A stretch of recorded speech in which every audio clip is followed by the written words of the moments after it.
We're back in Texas. We got a nice hanging carcass here, and we're going to talk about the selection of the cooking method. And on the web page from fieldtotable.com webpage, we have a meat identification chart. It's an elk chart, and it breaks these muscles down into three categories: tender, less tender, and tough. And depending on where this muscle falls into what category determines the selection of the cooking method. So I'm going to break this down, do some muscle ID, and talk about the selection of the cooking methods. So up here, we have the shank. Toughest cut on the animal, has the most flavor. This has more flavor than the tenderloins, or some people call these the fish, but these are the tenderloins on the inside. Toughest cut on the animal has more flavor because it's worked more, has more connective tissue, and it's like the leg and thigh of a turkey or a goose. Has a lot of connective tissue. It's actually even a different color. So it's worked more. This is ossobuco. This would be braised lamb shanks. This would be veal shanks. This would be pork shanks, venison shanks. They don't have to be ground up and, of course, never be thrown away. They have more flavor than anything right there. So as we work down the hind leg, this is the outside round or bottom round. You can tell by the grain and its rectangle shape. It falls in the category of less tender. It's not tough and it's not super tender. So then when it falls into that category, it can go with a combination cooking methods like braising and stewing, or we can use dry cooking methods like saute, pan fry, deep fry, or even broil or grill or roast. This muscle right here is the sirloin tip. That's it's the knuckle. It looks like a football shape right here. This is the seam where the bone goes through. Again, less tender, very lean, perfect. I think this is the perfect cut for canning. Right here, this is the tri-tip.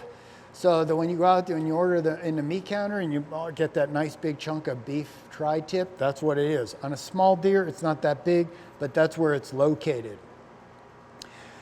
Right here, we get into what we call the eye of the round. It looks just so you'll go to the meat counter and you'll see beef eye of the round just like that. It's good for Swiss steak, braising, chicken fried steak, braciole. There's all different kinds of things you can do with the eye of the round.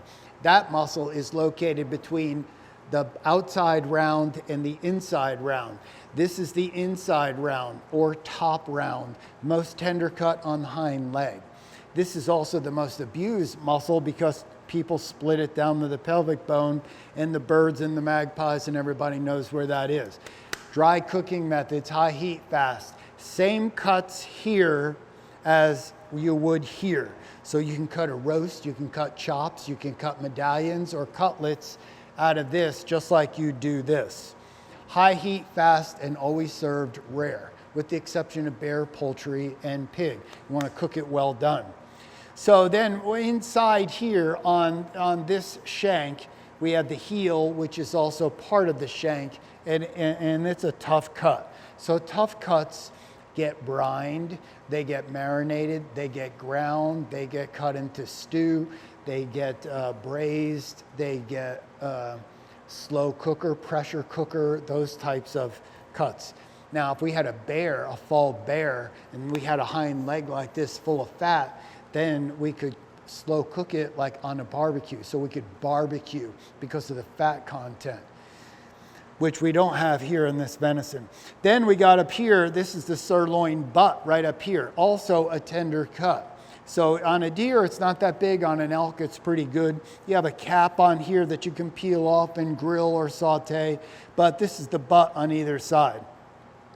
Tenderloins on the inside, back straps all around, all down here. So all along the spine on either side, inside, outside, and on either side, tender cuts. Tender cuts get dry cooking methods. Dry cooking methods are stir fry, saute, pan fry, deep fry, broil, grill, and roast. High heat, fast, and rare. If you go out to eat in a steakhouse and you get a T-bone steak with this New York strip here and that tenderloin there, or the filet mignon on that side of the T-bone, it says right on the bottom, we're not responsible for well-done steaks, because if you overcook a tender cut, you make it chewy and tough. All tender right here. So there's the New York strip, here's the prime rib. Then we get into the front shoulder. Of course, here's the belly and here's the flank. So this is where the flank steak comes from. We peel this off, and that's where we would make bacon from a bear or a pig, a fatty animal. Of course, you can cut rib chops off of here. You can cut tomahawk chops, a rack of venison off the back here. So again, they're all interchangeable. So on a moose, you got some beautiful, beautiful big bones, just like braised beef short ribs off a moose. We get onto the front shoulder, and now we're talking, some tough cuts down here on the shank. Then as we move up this shoulder blade, we have the blade comes out and then up like this. On either side of that, we have the flat iron and what I call it the fish, because it looks like a fish. Some people call it a mock tender. But those are the two most tender cuts on the front leg. Dry cooking methods.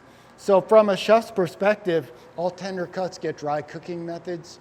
All less tender can go basically either way, dry, moist, and or combination cooking methods.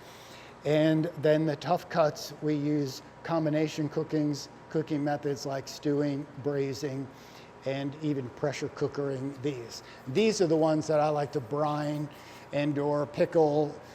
Just like, when you go to these resorts and you're eating the turkey leg that's been cured like a ham, that's exactly the same thing. So from a chef's perspective, all tender cuts on the animal, they get dry cooking methods. High heat, fast, and rare, with the exception of bear, poultry, and pig. All tender cuts. Less tender, they get either dry, combination, or moist. They fit into all categories. So they give you a lot more options on these cuts. And then the tough cuts, they get slow cooking. They're always well done. Those are the ones that get brined. They're stewed. They're pressure cookered, in a pressure cooker, slow roasting, like a braised shank.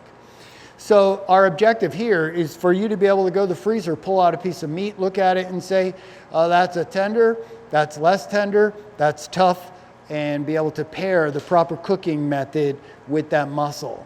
So that way you have, if you want something grilled, you know that you got to pull a tender and or less tender out.